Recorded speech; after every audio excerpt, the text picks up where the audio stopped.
Howdy folks, welcome to Bullish on Farming. Today's January 18th and the cows are bale grazing. Today I want to talk about how we're managing the bale grazing program. And I've done it many different ways over the years. If you've seen our videos from a year or two ago, you know, we would just bring out bales, about 60 to 70% of what we would think the cows would need over the winter, and position them in the field, all about 25 to 50 yards apart. And we would use the electric wire to, you know, open up the amount of bales. Oh, here comes the bossy girl. Open up the amount of bales that the cows would consume in a 2 to 4 day period. And that worked great. In those days, we didn't have stockpiled fields. So right now we're on a stockpiled field that has grass available to graze under the snow. But because right now we're in conditions where it's difficult for the cows to graze through the snow, we're now relying on bale grazing. But if we get a thaw spell, the grass is waiting for them. And that's how we were able to graze 50% through December while only supplementing hay in the times that winter would come in and make its presence established.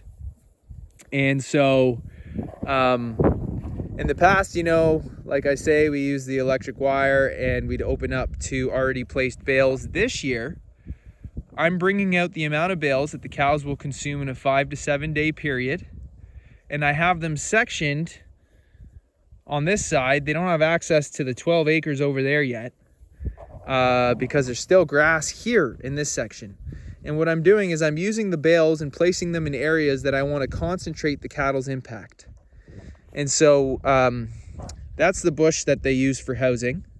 I started the bales closer to the bush, and I've been sweeping into the field with the bales so that I could sweep the cattle's manure distribution up until this point in the field so far. And so by laterally aligning the bales, I keep the manure concentration going across like an aisle. And then I've just placed some adjacent over there, which is another.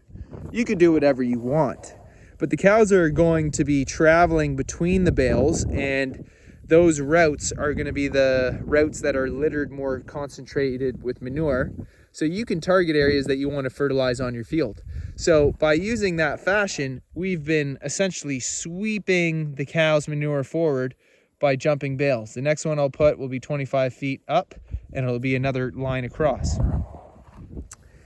And so why are we feeding them hay, that the amount of bales that they will consume in a 5 to 7 day period? Well, let's just say that I had all the bales out here in the field already, and I had none of them sectioned off with a wire. So the cows could just have their way and do whatever they want and just hop from bale to bale. In my experience, what they would do is, you know, they'd go after that bale, they'd move on to this bale. They'd say, oh, there's a nice tight fresh bale over there, and go on to the other bale. And next thing you know, they've touched all the bales, but they haven't thoroughly consumed one yet. And so if you have rain, sleet, and snow, and you have a bunch of bales that have been loosened up like this over here, it can then just, you know, let's just say you get a rain, it mats it down. Then let's just say it freezes hard, it freezes it up. And then let's just say that now the cows want to use it more as bedding than as feed. Then you got a big old pile of hay that's being bedded down on and compacted more. A bunch of manure going into it because they can now stand in the middle of the bale. And so that area starts to go rank. And what happens is you're left with a lot more residual than you would like. Now with static bale grazing, in my experience, you'd want to be mindful of that. And so the reason why we choose the amount of bales for a 5 to 7 day period is because in that period, I find that they're still able to thoroughly consume the bale enough so what I just described doesn't happen.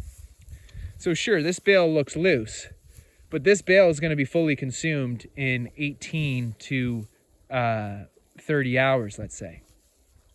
And so they won't have a week of being able to bed down on that bale and litter it and allow it to go rank and leave more residual hay than you would like. So when you're static bale grazing like this, optimally would be a 2 to 4 day period.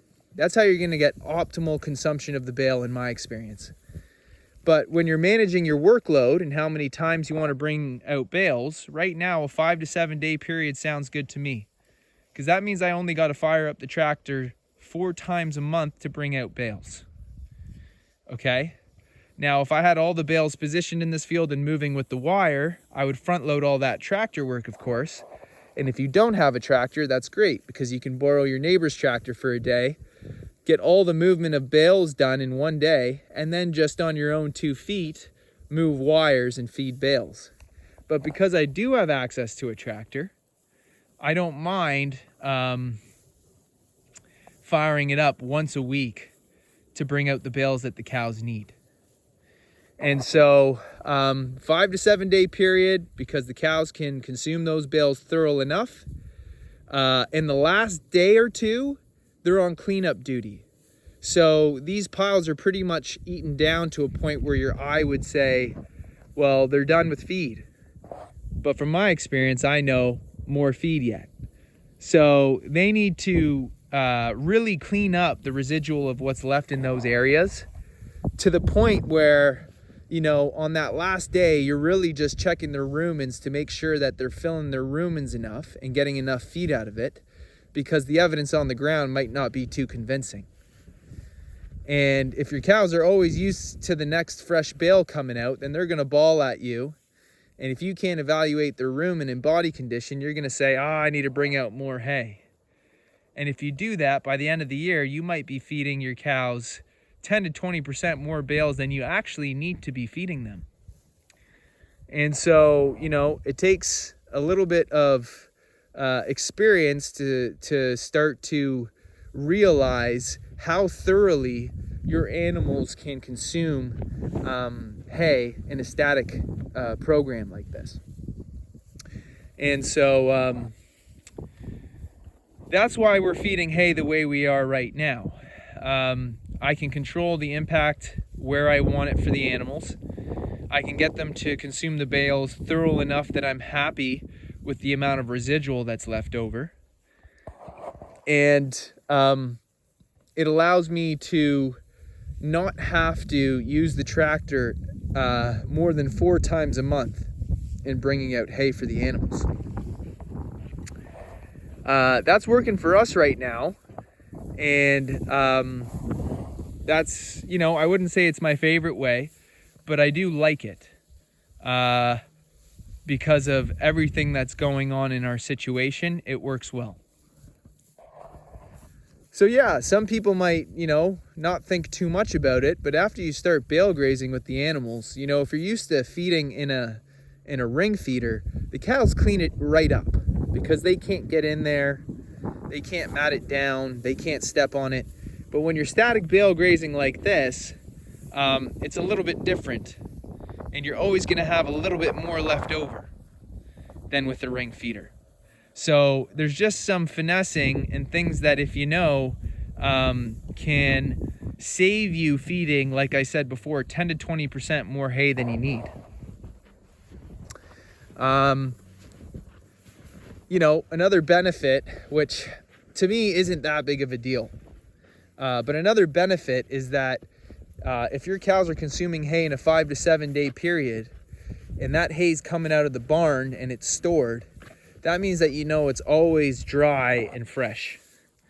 When I had bales out in the field in previous years, and I would just move the wire, you know, those bales are exposed to the elements all year.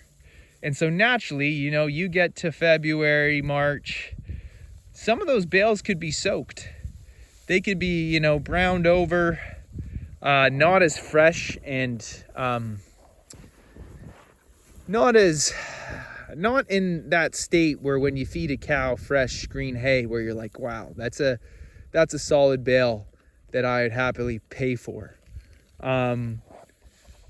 But with beef cattle, that's not that big of a deal. So that's why I say, you know, I don't really mind that, because the trade-off for keeping the animals on the land and targeting, you know, integrating your fertilization program with your feeding program and being able to target particular fields to increase their soil fertility, that trade-off of the hay, you know, being soiled a little bit by the elements throughout the years, it's a trade-off that's worth it for me. But, you know, when you're bringing out hay every week, I mean, I brought out these bales, I think 2 days ago. They are dry, they are green, they look good. And so I know that these bales are just like when they were wrapped out of the baler, because they've been stored in the barn and just brought out for this week. So that's another benefit that some people might appreciate. But, you know, in my experience with beef cattle, you don't got to be too picky. So anyways, folks, I'm going to cap it off here. I'd like to say thanks for stopping by, and God bless you all. I'll see you on the next one.